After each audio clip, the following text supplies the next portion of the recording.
And so we have just seen another loss for Tottenham Hotspur. We've just seen another win for Leicester City, another loss for Aston Villa. Cossyz reacts.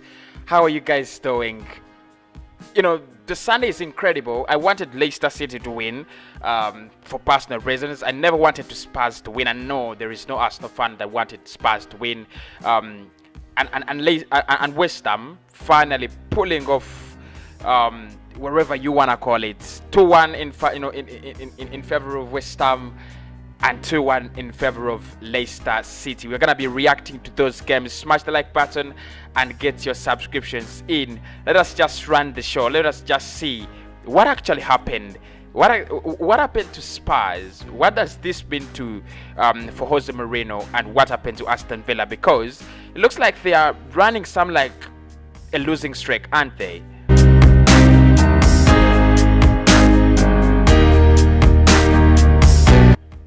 Yeah, and for me, the first place to start is going to be Tottenham, Westam, 2-1. I think Jose Mourinho, now I never thought it would be this bad, but could he even get sacked? Because I think if you are a Tottenham Hotspur fan, and I know so many of them are out there, fuming. This is hilarious. This is becoming so bad. Spurs nearly thought to be champions at the beginning of the season. Now, a club that cannot actually look at the first four positions. Because if you're looking for Spurs, they're 9th on the table. They play 24 games and they have 36 points. They are 4 points behind Liverpool, who are 6th, and they have 40 points. They are almost 7 points off Chelsea, who are 5th, and they're 9 points behind 4th. So it looks like top 4 could be actually over for Spurs, and I think everybody is going to be fuming. Every Spurs fan is going to be fuming, but this is just hilarious. I think the big question is what the hell is going wrong at Tottenham Hotspur? What is going so wrong? Why aren't they winning games? Is it the Hurricane effect? Because when they don't have Hurricane, they don't win games. Is it the Jose Mourinho effect? Because I think the fact is Mourinho and his kind of football, I don't think modern football has a place for Jose Mourinho. I don't think modern football is going to accommodate Jose Mourinho, and either Spurs have got to follow this and realize this was a mistake employing him and so on. However much he had very good great results, he has a very great team. He's not been affected by many injuries, like Liverpool. I think it's just the tactics are not working.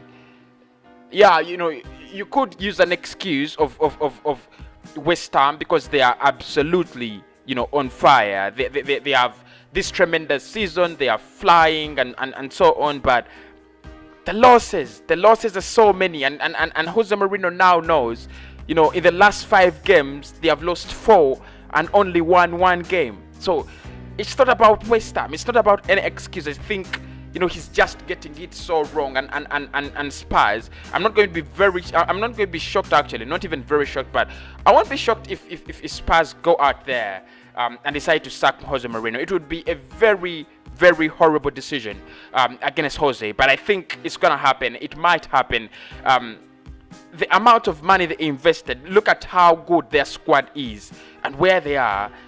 It's hilarious. You don't tell me that Frank Lampard gets sacked at Chelsea and Jose Mourinho retains his job. But I think Spurs fans, as they are fuming, they have to remember these words. I said this when we were 15th, and I said we are not this bad, but this is a hilarious season. So probably they're having a hilarious season as well.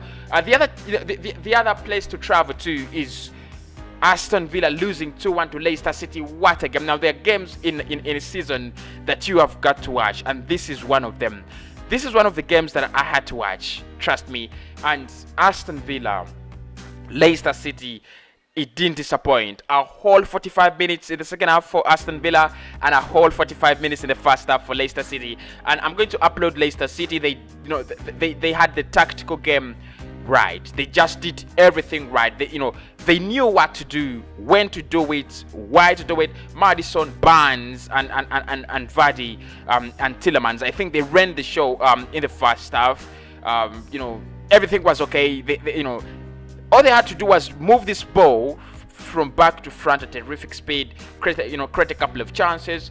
Of course, I'm gonna say Emiliano Martinez was a little bit unlucky. He should have saved at least one of the goals, either punching that second ball away from Maddison, far away from Harvey Barnes, which he didn't manage to do, or actually get a strong palm on the first shot that actually Maddison scored through, which he actually didn't manage to. And I think he's gonna be very gutted with himself. He's gonna cast himself.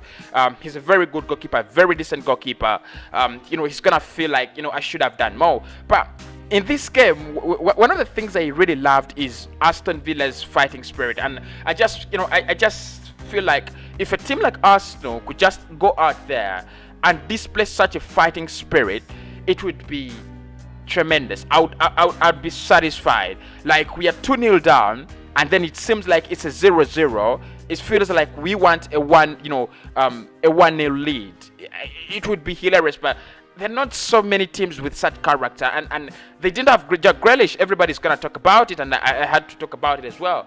They didn't have Grealish, but I think their game was structured in a way, with or without Grealish, we have to win this game. With or without Grealish, we are still Aston Villa, and I think we can now cease saying that they are a one-man team. We can now stop saying that without Grealish they do not function. However much they have lost, I think they put in a very nice display at the end of the first half. Even the whole the whole of the second half, they ran the show. Traore, McGinn, Watkins. I think in there they have some they have really some good talent. The only difference I think they have right now in this season is, can they actually get the results without Jack Grealish? Because at some point in time you're gonna have to do things with Grealish away. You're gonna have to do things with without thinking that Grealish is gonna come back, and I think this is what they have to work with. I mean, I've seen Barkley, I've seen McGinn, I've seen El Ghazi. They try to make things happen, but it's quite clear that without Jack Grealish there is a big element. Whether you have the ball or you don't have the ball, there's a big element lacking in Aston Villa, and that is the character. The creativity I don't think was affected so much, but still I think the decent chances for players like Ole Watkins and El Ghazi and Traore were not coming in. So you think if they had a Jack Grealish, this could have been a 2-2 draw, or probably a 3-2 win for for Aston Villa. He gives them a lot of confidence, a lot of direction, a lot of identity going forward, and even getting in shape when they don't have the ball. The leadership, they lack that leadership on the pitch, and I think this is one of the things they really have to do, to work with. But for me, it's an interesting weekend so far. We're playing Manchester City in around 11 minutes from now, so it's going to be quite hilarious. It's going to be an interesting weekend. I don't know whether we're gonna get smoked, or we're gonna pull a point, or we're gonna lose badly, or we're gonna even win. But all I know is it's a big game for City now that Manchester United have to play Newcastle. They can't afford to lose a game. They're 10 points clear. They beat us. Manchester United slide. They're 12 or probably 13 points clear. They know what it means. And for us, this is a game that we know what it means as well, because we are 34 points and clubs like Liverpool are only 6 points away from reach. Chelsea is 9 points away from reach, and none of those teams in the Premier League is actually having a good run. Probably if we had won against Aston Villa and beat Wolves, it would be 6 more points, 6 points ahead of where we are. Probably 40 points, and you're tied with Everton and Liverpool. That kind of feeling when you're competing with Liverpool again, that kind of feeling when you're competing with Everton this season, that kind of feeling when you're competing with Spurs this season, that's the kind of feeling that I think this game would actually give us if we actually win it. And crazy, Mohamed Elneny is in the midfield, so I think we are up for grabs. But anyway, that is my first section of course reacts. I'm coming up with the game reaction, Manchester City Arsenal, and I'll be back with Manchester United, Newcastle in the end. Have a blessed time.